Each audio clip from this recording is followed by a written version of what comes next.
Hello बच्चों, तो चलिए इस प्रश्न को पढ़ते हैं।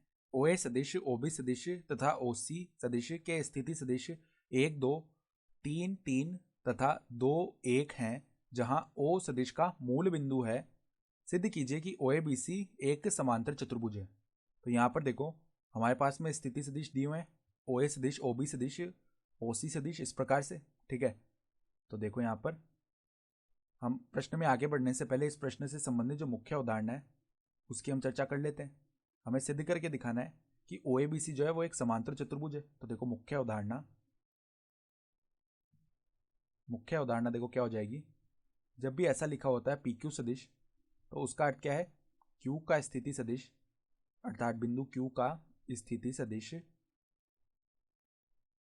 माइनस में पी का स्थिति सदिश। ठीक है, ये होता है इसका अर्थ। तो अब देखो वो सवाल में क्या बोल रहे हैं, ओ जो है वो तो मूल बिंदु है। ठीक है, तो ओ तो यहाँ पर मूल बिंदु हो गया, जिसके निर्देशांक क्या होते हैं 0,0। फिर यहाँ पर एक बिंदु है ए, जिसके निर्देशांक है 1,2। फिर यहाँ पर एक बिंदु है बी, जिसके निर्देशांक है 3,3।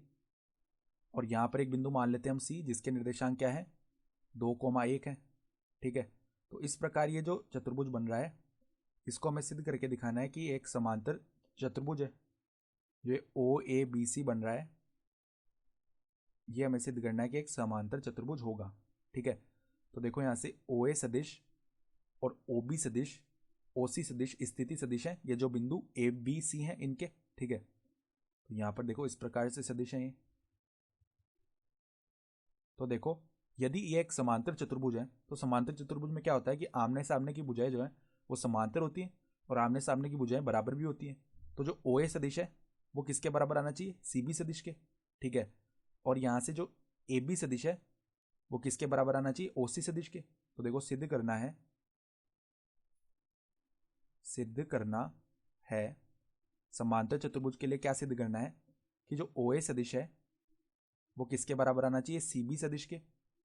वह जो ए बी सदिश है वो किसके बराबर आना चाहिए, ओ सी सदिश के।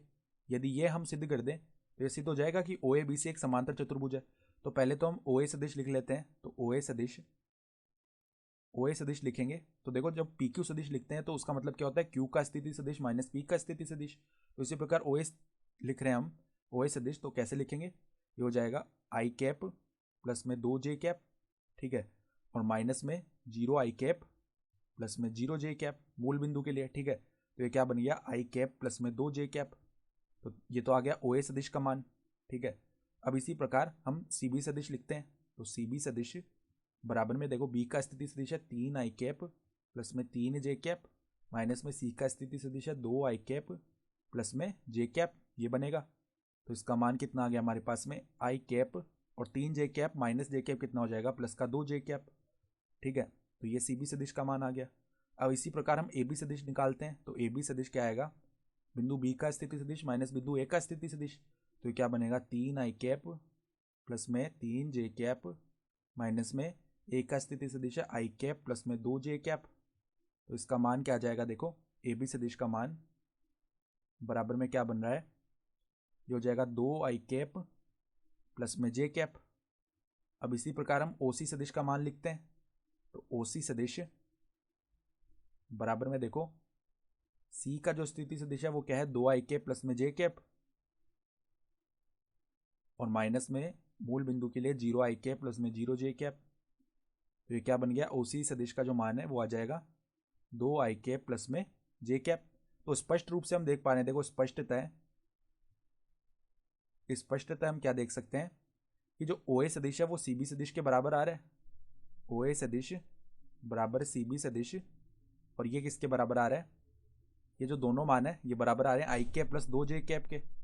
आई कैप प्लस में 2 j कैप तथा तथा यहाँ से ये जो ए बी सदिश है ये किसके बराबर आ रहा है, ओ सी सदिश के। ए बी सदिश बराबर में ओ सी सदिश बराबर में क्या आ रहा है, 2 i कैप प्लस में j कैप। ठीक है, तो हम क्या बोल सकते हैं, अतः ओ ए बी सी एक समांतर चतुर्भुज है। ठीक है, और यही क्या हमें दर्शाना भी था।